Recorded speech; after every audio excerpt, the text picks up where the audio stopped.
18-годишниот Џорџ Моран, поранешен штитеник на домот за доенчиња и мали деца во Битола, трета година поред ја остварува својата хумана мисија, токму во домот каде ги помина првите години од неговиот живот, со помош на училиштето кое тој го посетува во Велика Британија и неговите другари и соученици. Џорџ и оваа година со донации и несебична помош во Битола. I was adopted from Macedonia when I was younger, and since then I've obviously moved to England where I've lived. And it was only 3 years ago that I came back to Macedonia, and it was then that I really wanted to start working here at the Children's Home. I felt that I was able to help with some areas of the Children's Home, and I was really keen to explore ideas that we had. And with my school, so Thomas Ritchie's in Gloucester, I felt we had a very good opportunity to really raise some money and do projects which are very helpful here. Неговата приказна ги воодушевува сите кои ќе ја слушнат, а еден од нив е и амбасадорот на Велика Британија во Република Македонија Чарлс Гарет, британскиот амбасадор кој го придружуваше Џорџ при денешната посета на домот за доенчиња и мали деца во Битола. Посочи дека ова е уште еден доказ за разновидните врски кои постојат меѓу Македонија и Велика Британија. Имам голем интерес во овој дом, како татко на ќерка со посебни потреби. Добро знам дека најдоброто место за сите деца е дома со собствените родители. Ама за жал има деца за кои ова не е возможно, и за такви деца ваков дом е многу важен, многу важна прилика.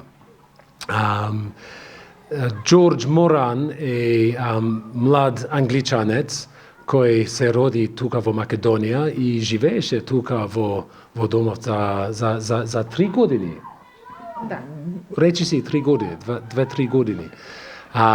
И пред да оди со нови британски родители во Англија. И сега се врати во Македонија, во домов. И тоа за мене е многу убава и интересна илустрација на разнообразни врски меѓу Македонија и Британија.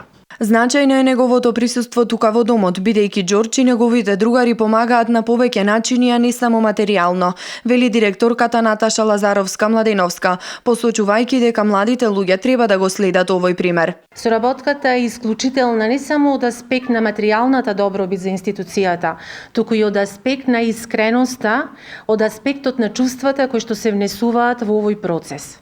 Особено е големо задоволството што линк во сето ова е и почитуваниот господин амбасадор Гарет, кој што е тука во домот за доенчиња денес.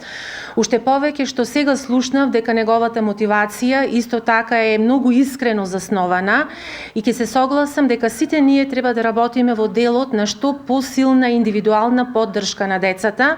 Треба да работиме во делот на деинституционализација, значи дека најдобра средина децата да живеат е биолошката, семејната средина.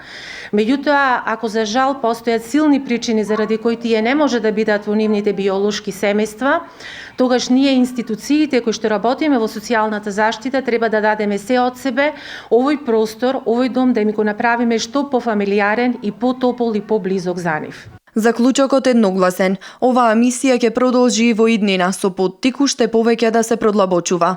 I think people should grasp opportunities as early as they can and really try and make a difference, because with my school, which has 1,000 children, we've managed to do a lot of things with little effort, and I think small tokens can make a big difference.